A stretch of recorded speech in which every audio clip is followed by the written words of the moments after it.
ഹേ guys, welcome back. നിങ്ങളെപ്പോഴും food കഴിക്കുന്ന സമയത്ത് ഒരു പടം കാണണം എന്ന് ആഗ്രഹിച്ചിട്ടുണ്ടോ? ലൈക്ക് ഒരു സൂപ്പർ സീരിയസ് അല്ലാത്ത, അധികം നമ്മുടെ ബുദ്ധി ഒന്നും ഉപയോഗിക്കേണ്ടാത്ത ഒരു പടം. യെസ്, എൻ്റെ ആഗ്രഹം അതായിരുന്നു. വലിയ സൂപ്പർ സീരിയസ് അല്ലാത്ത ഒരു, അധികം ബുദ്ധി ഒന്നും ഉപയോഗിക്കേണ്ടാത്ത ഒരു പടം ഫുഡ് കാണുന്ന സമയത്ത് കാണണം എന്നായിരുന്നു എൻ്റെ പ്ലാൻ. അങ്ങനെ എൻ്റെ എൻലെസ് സ്ക്രോളിംഗ് അവസാനിച്ചത് ഹെഡ് ഓഫ് സ്റ്റേറ്റ്സ് എന്ന് പറഞ്ഞ ഫിലിമിലാണ്. ഹെഡ് ഓഫ് സ്റ്റേറ്റ്സ് സ്ട്രീം ചെയ്യുന്നത് ആമസോൺ പ്രൈമിലാണ്. ഞാൻ യൂഷ്വലി ആമസോൺ സ്റ്റുഡിയോസിന്റെ ഹോം പ്രൊഡക്ഷൻ പടങ്ങളുടെ വലിയൊരു ഫാൻ അല്ല. പക്ഷെ ഈ പടം കൊള്ളാം. ആക്ച്വലി ഞാൻ എക്സ്പെക്ട് ചെയ്തിരുന്നത് ഒരു ബോറിംഗ് ഫിലിം ആണ്. പക്ഷെ ഫിലിം കണ്ടു തുടങ്ങിയപ്പോഴാണ് ഇത് കൊള്ളാം എന്ന് എനിക്ക് തോന്നിയത്. ഈ പറഞ്ഞു വരുമ്പോൾ ഇതിന്റെ അതൊരു ഭയങ്കര ഗ്രൗണ്ട് ബ്രേക്കിംഗ് സ്റ്റോറിയോ കാര്യങ്ങളോ ഉണ്ടെന്നൊന്നും ഞാൻ പറയുന്നില്ല. ഭയങ്കര ക്ലീഷേഡ് സ്റ്റോറി തന്നെയാണ്. പക്ഷെ ഇതിന്റെ അകത്ത് മെയിൻ ആയിട്ട് എനിക്ക് ഇഷ്ടപ്പെട്ടത് ഇഡ്രിസ് ആൽബയുടെ ജോൺസീനയുടെ ആ ഒരു കോമ്പിനേഷൻ ആണ്. Yeah, it's like I'm Dr. Dre and you're Eminem and we're taking that stage for the first time together. Yeah. ഈ ഒരു കോമ്പിനേഷൻ ഇതിനു മുമ്പ് വന്നത് സൂസൈഡ് സ്ക്വാഡിലാണ്. ആ ഒരു സെയിം ആ ഒരു സെയിം വൈബ് തന്നെയാണ് ഈ ഫിലിമിലും നമുക്ക് കിട്ടുന്നത്. പ്ലോട്ടിലോട്ട് കിടക്കുമ്പോൾ Idris ആൽബയും ജോൺസീനയും actually head of States ആണ്.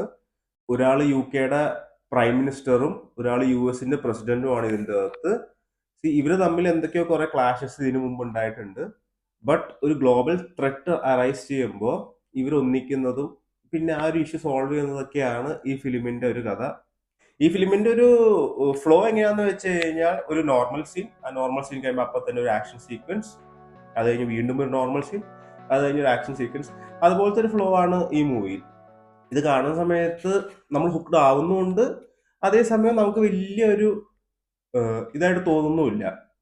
പിന്നെ നേരത്തെ പറഞ്ഞ പോലെ ഇത് ആമസോണിന്റെ ഒരു ഹോം പ്രൊഡക്ഷൻ മൂവിയാണ്. അതുകൊണ്ട് കുറെ ബഡ്ജറ്റ് കട്ട്സും കാര്യങ്ങളുണ്ട്. പക്ഷെ സത്യം പറഞ്ഞാൽ ആ ഒരു ബഡ്ജറ്റ് കട്ട്സ് ഒക്കെ ആ ഒരു മൂവിയുടെ ആ ഒരു എൻറ്റയർ ഇതിനെ മാച്ച് ആവുന്ന രീതിയിലാണ് അവർ ബഡ്ജറ്റ് കട്ട്സ് ചെയ്തിട്ടുണ്ട്.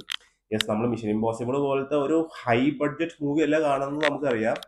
ബട്ട് ദെൻ ആ ഒരു ബഡ്ജറ്റ് കട്ടും കാര്യങ്ങളും ഈ മൂവിയുടെ ഒരു കോമിക് എലമെന്റിനെ റേസ് ചെയ്യാനായിട്ടാണെങ്കിലും ഹെൽപ്പ് ചെയ്യുന്നുണ്ട്. യെസ്, പിന്നെ ഈ മൂവിയുടെ അകത്ത് പ്രിയങ്ക ചോപ്രയൊക്കെ ഉണ്ട്. പ്രിയങ്ക ചോപ്രയൊക്കെ ടോപ്പ് ആയിരുന്നു ഈ മൂവിയുടെ അകത്ത്. ആക്ഷൻ സീക്വൻസും കാര്യങ്ങളൊക്കെ പ്രിയങ്ക ചോപ്ര ഹാൻഡിൽ ചെയ്യുന്നുണ്ട്. പിന്നെ ഇതിൽ നമ്മുടെ ബോയ്സിലെ ഹ്യൂ ഉണ്ട്, ജാക്ക് ക്വേഡ്. പുള്ളിയാണെങ്കിലും ഇതിന്റെ അകത്തൊരു CA ഓപ്പറേറ്റർ ആയിട്ടാണ് അഭിനയിക്കുന്നത്. പുള്ളിയുടെ ആക്ഷൻ സീക്വൻസ് ഒക്കെ നമ്മൾ എടുത്തു പറയേണ്ട ഒരു സീനായിരുന്നു. ലൈക്ക് ആ ഒരു സീനൊക്കെ കൊള്ളാമായിരുന്നു. മിക്ക സീനുകളും ഭയങ്കര രസമായിട്ടാണ് അവിടെ എടുത്തു വെച്ചിരിക്കുന്നത്. സോ യെസ് ഗൈസ്, നിങ്ങൾക്ക് ഈ വീക്കെൻഡ് നിങ്ങൾക്ക് അധികം തലയൊന്നും ഉപയോഗിക്കേണ്ടാത്ത ഒരു നോർമൽ മൂവി, എൻജോയബിൾ മൂവി കാണാനാണെങ്കിൽ നിങ്ങൾക്ക് ഷുവർ ആയിട്ടും ഹെഡ് ഓഫ് സ്റ്റേറ്റ്സ് ചൂസ് ചെയ്യാം. It's nice. So take care.